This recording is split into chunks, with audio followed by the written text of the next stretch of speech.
നടിക്ക് നീതി കിട്ടുമോ? ദിലീപിന്റെ ഭാവി എന്ത്? രണ്ട് പ്രധാനപ്പെട്ട ചോദ്യങ്ങളാണ് ഈ വിഷയവുമായി ബന്ധപ്പെട്ട് ഉയരുന്നത്. ഈ കേരളം ഉറ്റുനോക്കിയ കേസിൽ, കേരളത്തെ ഞെട്ടിച്ച കേസിൽ ഡിസംബർ 8-നാണ് കോടതി വിധി പറയാൻ പോകുന്നത്. എറണാകുളം പ്രിൻസിപ്പൽ സെഷൻസ് കോടതി ജഡ്ജിയായിരിക്കും ഈ കേസിൽ വിധി പറയുക. നമുക്കറിയാം, കേരളം ഒരു തദ്ദേശ തെരഞ്ഞെടുപ്പ് ചൂടിലാണ്. അതിനുള്ള എല്ലാവിധത്തിലുമുള്ള പ്രചാരണം കൊടുമ്പിരി കൊണ്ടിരിക്കുന്ന സമയമാണ്. അപ്പോൾ ആദ്യഘട്ട വോട്ടെടുപ്പ് നടക്കുന്നതിന് തലേ ദിവസമാണ് കേരളത്തെ ഞെട്ടിപ്പിച്ച ആ വലിയ സംഭവത്തിന്റെ, ആക്രമണത്തിന്റെ കേസിൽ വിധി പറയുന്നത് എന്ന ഒരു പ്രത്യേകത കൂടിയുണ്ട്. എന്തായാലും നീണ്ട 8 വർഷത്തിന്റെ ശേഷമാണ് കേസിൽ വിധി പറയാൻ പോകുന്നത്. പൾസർ സുനി 1-ാം പ്രതിയായ കേസിൽ നടൻ ദിലീപാണ് 8-ാം പ്രതി. 28 സാക്ഷികളാണ് കേസിൽ കൂറുമാറിയിട്ടുള്ളത്. നടിയെ ആക്രമിച്ച കേസ് വിചാരണ പൂർത്തിയായി ഡിസംബർ 8-ന് അന്തിമ വിധി പറയാൻ മാറ്റുമ്പോൾ 2017 ഫെബ്രുവരി 17-നാണ് ഓടിക്കൊണ്ടിരുന്ന വാഹനത്തിൽ വെച്ച് നടി ആക്രമിക്കപ്പെട്ടത്. കേരളം അന്നേ വരെ കേട്ടിട്ടുപോലുമില്ലാത്ത തരത്തിലുള്ള ഒരു ക്രൂരതയാണ്, സംഭവമാണ് അന്ന് അരങ്ങേറിയത്. സംഭവം നടന്ന് 8 വർഷത്തിന് ശേഷമാണ് വിധി വരുന്നത്. കൊട്ടേഷൻ നൽകി ഒരാളെ പീഡിപ്പിച്ച് ഏതെങ്കിലും തരത്തിൽ ഇങ്ങനെ അവരോടുള്ള വൈരാഗ്യം തീർക്കുക എന്ന ഒരു ഏർപ്പാട് കേരളം കുറ്റകൃത്യങ്ങളുടെ ലോകത്ത് ഒരിക്കലും കേട്ടിട്ടില്ലാത്ത സംഭവമാണ്. അതാണ് അന്ന് ആ രാത്രി സംഭവിച്ചത്. ഫെബ്രുവരി 17-ന് രാത്രിയാണ് തൃശൂരിൽ നിന്ന് കൊച്ചിയിലേക്കുള്ള യാത്രക്കിടെ നടി ആക്രമിക്കപ്പെടുന്നത്. അവരുടെ വാഹനം തടഞ്ഞു നിർത്തി അതിൽ അക്രമികൾ, പൾസർ സുനി ഉൾപ്പെടെയുള്ള അക്രമികൾ കയറി അവരെ ബലാത്സംഗം ചെയ്യുകയും അത് ചിത്രീകരിക്കുകയും അതൊരു കൊട്ടേഷനാണ് എന്ന കാര്യം അവരോട് പറയുകയും ഒക്കെ ചെയ്ത സംഭവമാണ്. നടി പിന്നീട് നിയമ പോരാട്ടം നടത്താനുള്ള വളരെ ധീരമായ ഒരു തീരുമാനം കൈക്കൊള്ളുന്നത് നമ്മൾ കണ്ടതാണ്. അങ്ങനെയാണ് ഈ വിവരങ്ങൾ പുറം ലോകം അറിയുന്നത്, കേരളം അറിയുന്നത്, ചർച്ചയാകുന്നത്. ആദ്യം ഈ കുറ്റകൃത്യത്തിൽ ഏർപ്പെട്ട പ്രതികൾ, 6 പ്രതികൾ, പൾസർ സുനി ഉൾപ്പെടെയുള്ളവർ മാത്രം ഉൾപ്പെട്ട കേസ് എന്ന നിലയിലാണ് പോലീസ് ഈ സംഭവത്തെ കാണുന്നത്. ആ രീതിയിൽ ആ കേസ് എടുക്കുകയും കുറ്റപത്രം തയ്യാറാക്കുകയും ചെയ്തതാണ്.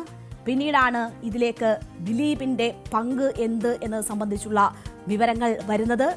ദിലീപും പൾസർ സുനി എന്ന വ്യക്തിയും തമ്മിലുള്ള ബന്ധമറിയുന്നത്, അതൊരു കൊട്ടേഷനാണ് എന്ന് മനസ്സിലാക്കുന്നത്, പ്രധാന ഗൂഢാലോചന നടത്തിയത് ദിലീപാണ് എന്നത് വ്യക്തമാകുന്നത്, ദിലീപാണ് ഇതിന്റെ ബെനഫിഷ്യറി എന്നത് വ്യക്തമാകുന്നത്, ദിലീപും കാവ്യമാധവനും തമ്മിലുള്ള ബന്ധം നടി മഞ്ജു വാര്യരോട് പറഞ്ഞതാണ് ഇതിലുള്ള കാരണം എന്നതാണ് പിന്നീട് അന്വേഷണ സംഘം കണ്ടെത്തിയിട്ടുള്ള വിവരം.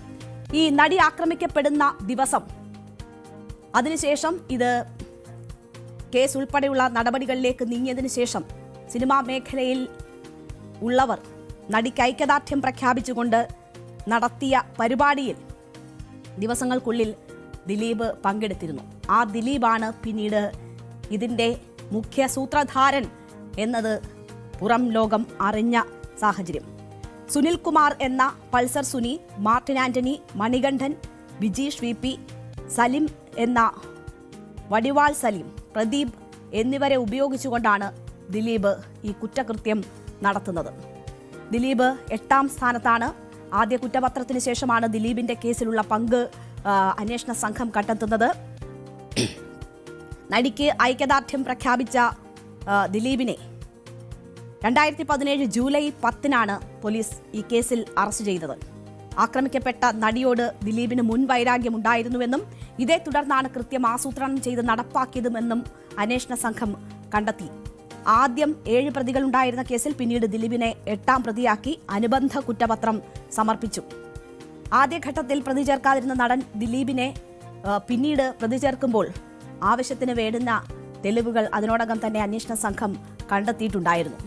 2017 ജൂൺ 28-ന് ദിലീപ്, നാദിർഷ എന്നിവരെ ആലുവ പോലീസ് ക്ലബ്ബിൽ വിളിച്ചുവരുത്തി 13 മണിക്കൂർ മൊഴിയെടുത്തതിനു ശേഷമാണ് അറസ്റ്റിലേക്ക് അന്വേഷണ സംഘം നീങ്ങുന്നത്. ദിലീപ് നായകനായി അഭിനയിച്ച അവസാന ചിത്രമായ ജോർജേട്ടൻസ് പൂരം എന്ന ചിത്രത്തിന്റെ ഷൂട്ടിംഗ് ലൊക്കേഷനിൽ പൾസർ സുനി എത്തിയതിൻ്റെതുൾപ്പെടെയുള്ള തെളിവുകൾ അന്വേഷണ സംഘം ശേഖരിച്ചിരുന്നു. അങ്ങനെയാണ് 2017 ജൂലൈ 10-ന് ദിലീപിന്റെ അറസ്റ്റ് ഉണ്ടാകുന്നത്. 85 ദിവസത്തിന് ശേഷം, ഏതാണ്ട് 87 ദിവസമാകുമ്പോഴാണ് ദിലീപിന് പിന്നീട് ഇതിൽ ജാമ്യം പോലും ലഭിക്കുന്ന സാഹചര്യം ഉണ്ടായത്. 2021 ഡിസംബറിൽ ഈ കേസിന്റെ മറ്റൊരു നിർണായകമായ വഴിത്തിരിവുണ്ടാകുന്നു. ദിലീപിന്റെ അറസ്റ്റ് ഉണ്ടായി. പക്ഷേ ദിലീപ് പിന്നീട് ജാമ്യത്തിലിറങ്ങി. ദിലീപിന്റെ ഇൻവോൾവ്മെന്റ് സംബന്ധിച്ചുള്ള വിവരങ്ങൾ ഉണ്ട് എങ്കിൽ പോലും അന്വേഷണ സംഘം ഇരുട്ടിൽ തപ്പുന്ന ഒരു സാഹചര്യം ഉണ്ടായിരുന്നു. ആ ഘട്ടത്തിലാണ് ബാലചന്ദ്രകുമാറിന്റെ രംഗപ്രവേശനം ഇതുമായി ബന്ധപ്പെട്ട് ഉണ്ടാകുന്നത്.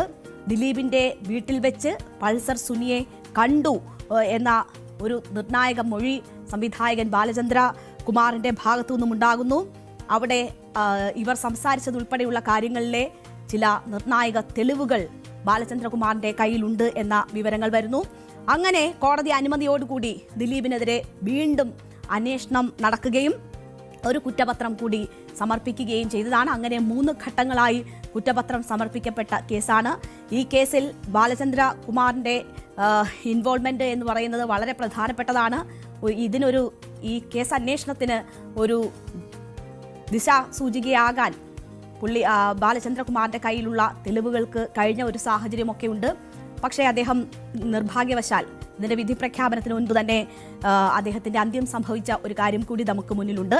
ആ തെളിവുകൾ എത്രമാത്രം നിർണായകമാകുന്നു എന്നത് വിധി പ്രഖ്യാപനത്തിലാകും നമുക്ക് അറിയാൻ കഴിയുക. ഈ നടി ആക്രമിക്കപ്പെട്ട കേസിന് മറ്റ് പല പ്രാധാന്യം കൂടി നമ്മുടെ സമൂഹവുമായി ബന്ധപ്പെട്ടുകൂടി ഉണ്ട് എന്നത് മനസ്സിലാകണം. ഒരു പോരാട്ടം തുടങ്ങുന്നത് ആ സംഭവത്തിൽ നിന്നാണ്. മലയാള സിനിമയിലെ ഒരു സ്ത്രീ കൂട്ടായ്മയുടെ രൂപീകരണത്തിന് നാന്ദി കുറിച്ച സംഭവം കൂടിയായി അത് മാറുകയാണ്. സ്ത്രീക്ക് വേണ്ടി ആക്രമിക്കപ്പെട്ട നടിക്ക് വേണ്ടി ഒത്തുകൂടിയ സിനിമാ മേഖലയിൽ നിന്നുള്ളവർ എല്ലാം പിരിഞ്ഞുപോയി. പക്ഷേ അതിൽ നീതി തേടി നിലയുറപ്പിച്ച മലയാള സിനിമയിലെ നടിമാർ അവർ വുമൺ ഇൻ സിനിമ കളക്റ്റീവ് എന്ന ഒരു പുതിയ സംഘടനയ്ക്ക് രൂപം കൊടുക്കുന്നു. സിനിമാ മേഖലയിൽ സ്ത്രീകൾ അനുഭവിക്കുന്ന പ്രശ്നങ്ങൾ എന്താണ് എന്നതിൽ ചർച്ചകൾ ആരംഭിക്കുന്നു. സിനിമാ മേഖലയിൽ പോഷ് ഉൾപ്പെടെയുള്ള ആക്ടുകൾ നടപ്പാക്കണം എന്ന നിലയിലേക്ക് കാര്യങ്ങൾ വരുന്നു. മാത്രവുമല്ല, മുഖ്യമന്ത്രി ഉൾപ്പെടെയുള്ളവരെ കണ്ട് എന്താണ് സിനിമാ മേഖലയിലെ സ്ത്രീകൾ അനുഭവിക്കുന്ന പ്രശ്നങ്ങൾ എന്നത് ചർച്ചയാക്കുന്നു. സർക്കാരിന് അതിൽ ഇടപെടേണ്ടുന്ന സാഹചര്യം സൃഷ്ടിക്കപ്പെടുന്നു. താരസംഘടനയായ അമ്മയിൽ അതിനോടകം തന്നെ വലിയ രീതിയിലുള്ള ചർച്ച ഇതുമായി ബന്ധപ്പെട്ട് ഉണ്ടാകുന്നു. താരസംഘടനയായ അമ്മയുടെ സ്ത്രീ വിരുദ്ധ നിലപാടുകൾ വലിയ രീതിയിൽ ചർച്ചയാകുന്നു. അവിടെ പല തലകളും ഉരുളുന്ന സാഹചര്യം ഉണ്ടാകുന്നു. അതിനുശേഷം സംഘടന കുറ്റാരോപിതർക്കൊപ്പം തന്നെ നിൽക്കുമ്പോഴാണ് അവിടെ നിന്ന് ഇറങ്ങി വന്ന് ആ നടിമാർ മറ്റൊരു സംഘടനയ്ക്ക് രൂപം കൊടുക്കുന്നത്. അതാണ് പിന്നെ ഹേമ കമ്മിറ്റിയുടെ രൂപീകരണത്തിലേക്ക് വരെ നയിച്ചത്. ഹേമ കമ്മിറ്റി സിനിമാ മേഖലയിലെ പ്രശ്നങ്ങൾ പഠിക്കുകയും അവിടെ സ്ത്രീകൾ അനുഭവിക്കുന്ന ബുദ്ധിമുട്ടുകൾ മനസ്സിലാക്കുകയും സർക്കാരിന് റിപ്പോർട്ട് സമർപ്പിക്കുകയും ചെയ്തു. പക്ഷേ ആ റിപ്പോർട്ട് ഏതാണ്ട് 4 വർഷം പുറം ലോകം കാണാതെയിരുന്നു. പിന്നീട് അതിലുണ്ടായ കാര്യങ്ങളൊക്കെ നമുക്ക് കൺമുന്നിലുണ്ട്. ഇപ്പോഴും അതുമായി ബന്ധപ്പെട്ടൊക്കെ സിനിമാ മേഖലയുടെ നവീകരണവുമായി ബന്ധപ്പെട്ട് സ്ത്രീകളുടെ പ്രശ്നങ്ങൾ, അവർ അനുഭവിക്കുന്ന പ്രശ്നങ്ങൾ പരിഹരിക്കുന്നതുമായി ബന്ധപ്പെട്ടൊക്കെ പലതരത്തിലുള്ള ചർച്ചകളും നടപടികളുമൊക്കെ നടന്നുകൊണ്ടിരിക്കുന്ന ഘട്ടം കൂടിയാണ്. അതൊക്കെ തുടങ്ങുന്നത് പോരാടാൻ ഉറപ്പിച്ച ഈ നടിയുടെ തീരുമാനത്തിൽ നിന്നാണ്. അതാണ് പ്രചോദനം എന്ന കാര്യം നമ്മൾ കാണണം. എന്തായാലും അത് സിനിമാ മേഖലയുമായി ബന്ധപ്പെട്ടുള്ള വലിയ പ്രശ്നങ്ങൾ വലിയ രീതിയിൽ ചർച്ചയാക്കുന്ന സാഹചര്യത്തിലേക്കൊക്കെ കാര്യങ്ങളെ എത്തിച്ചു. അതിനുശേഷം ഈ വിചാരണ നടപടികൾ നീട്ടിക്കൊണ്ടുപോകാനുള്ള വലിയ നീക്കങ്ങൾ പ്രതിഭാഗത്തുള്ള ദിലീപിന്റെ ഭാഗത്തു നിന്നൊക്കെ ഉണ്ടാകുന്നത് നമ്മൾ കണ്ടതാണ്. അങ്ങനെയാണ് വിചാരണ അനന്തമായി നീണ്ടുപോകുന്ന ഒരു സാഹചര്യം. ഏതാണ്ട് 8 വർഷത്തോളം നീതി തേടി കാത്തിരിക്കേണ്ടി വരുന്ന ഒരു സാഹചര്യം ഉണ്ടായത്. 28 സാക്ഷികൾ, ഈ കേസുമായി ബന്ധപ്പെട്ട സാക്ഷികൾ പിന്മാറുന്ന സാഹചര്യമുണ്ടായി. പ്രോസിക്യൂഷൻ പിന്മാറുന്ന സാഹചര്യം, പ്രോസിക്യൂട്ടർമാർ പിന്മാറുന്ന സാഹചര്യമുണ്ടായി. അപ്പോൾ അതൊക്കെയും നമ്മൾ കണ്ടതാണ്. 28 സാക്ഷികൾ, അതായത് ഈ ദിലീപ് എന്ന വ്യക്തിക്ക് നടിയോടുള്ള വൈരാഗ്യം എന്ത് എന്നത് നേരിട്ടറിയാവുന്ന നിർണായകമായ സാക്ഷികളാണ് ഇതിൽ നിന്ന് വിട്ടുമാറിയ 28 പേർ എന്നത് കാണണം. അങ്ങനെയൊക്കെ വലിയ പ്രതിസന്ധി ഘട്ടങ്ങളിലൂടെ കടന്നുപോയിട്ടുള്ള കേസാണ്. ഈ അന്തിമ വിധി പ്രഖ്യാപനത്തിലേക്ക് കാര്യങ്ങൾ എത്തുന്നത്. ഈ കേസുമായി ബന്ധപ്പെട്ട് ഏറ്റവും പ്രധാനപ്പെട്ടത് ആ ദൃശ്യങ്ങൾ അടങ്ങിയ മെമ്മറി കാർഡാണ്. അത് അവിടെ നിന്ന് എടുത്തുകൊണ്ടുപോയ വിവരം, ആ മെമ്മറി കാർഡിൻ്റെ ഹാഷ് വാല്യൂ മാറിയ വിവരം അത് പുറത്തു വരുന്നുണ്ട്. പിന്നീട് അന്വേഷണത്തിൽ അത് സ്ഥിരീകരിക്കപ്പെടുന്ന സാഹചര്യമുണ്ടായി. അങ്ങനെയൊക്കെ നീതി തേടി പല കോടതികൾ ഈ നടിക്ക് കയറി ഇറങ്ങേണ്ടി വരുന്ന സാഹചര്യം, സുപ്രീം കോടതിയെ വരെ സമീപിക്കേണ്ടുന്ന സാഹചര്യം, ഏറ്റവും ഒടുവിൽ രാഷ്ട്രപതിക്ക് മുന്നിൽ വരെ നീതി തേടി എത്തേണ്ടുന്ന സാഹചര്യമാണ് ഈ കേസുമായി ബന്ധപ്പെട്ട് ആ നടിക്കുണ്ടായത്. നീതി തേടിയുള്ള പോരാട്ടത്തിന് അതിരുകളില്ല, അതിൽ ഏതറ്റം വരെയും പോകുമെന്ന പ്രഖ്യാപിത നിലപാടെടുത്ത് പൊരുതുന്ന നടി, ആ രീതിയിൽ കേരള സമൂഹത്തിനാകെ ഒരു മാതൃക സൃഷ്ടിച്ച സംഭവം കൂടിയാണ് ഈ കേസുമായി ബന്ധപ്പെട്ടുണ്ടായിട്ടുള്ളത്. അതിലാണ് ഇപ്പോൾ നീണ്ട 8 വർഷത്തിന് ശേഷം വിധി പറയാൻ പോകുന്നത്. ഡിസംബർ 8-നാണ് വിധി പ്രഖ്യാപനം ഉണ്ടാവുക.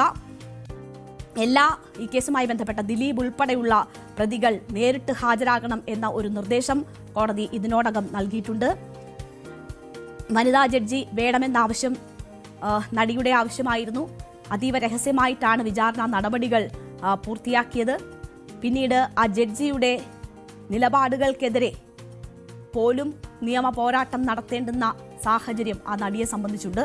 ഈ കേസിൽ നടിക്ക് നീതി കിട്ടുമോ എന്നതാണ് നമുക്ക് അറിയേണ്ടത്. അത് ഈ കേസിൽ ഉണ്ടാകുന്ന വിധി പ്രഖ്യാപനം എന്ന് പറയുന്നത് ഒരു സന്ദേശമായിരിക്കും.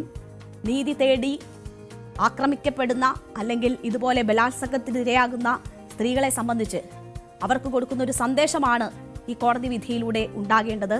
അതെങ്ങനെ വരുന്നു എന്നതാണ് കേരള സമൂഹം കാത്തിരിക്കുന്നത്. 8 വർഷത്തിന് ശേഷം ആ കേസിൽ ഡിസംബർ 8-ന് വിധി പറയും.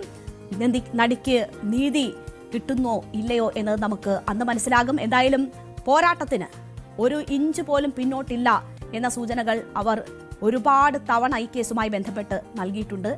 ഈ വിധി എന്തായാലും അതിൽ നീതിയില്ല എങ്കിൽ പോരാട്ടം തുടരും എന്ന കാര്യം ഉറപ്പാണ്. ദിലീപിന്റെ ഭാവി എന്ത് എന്നതുകൂടി നിർണ്ണയിക്കുന്നതായിരിക്കും ഡിസംബർ 8 വിധി ദിനം.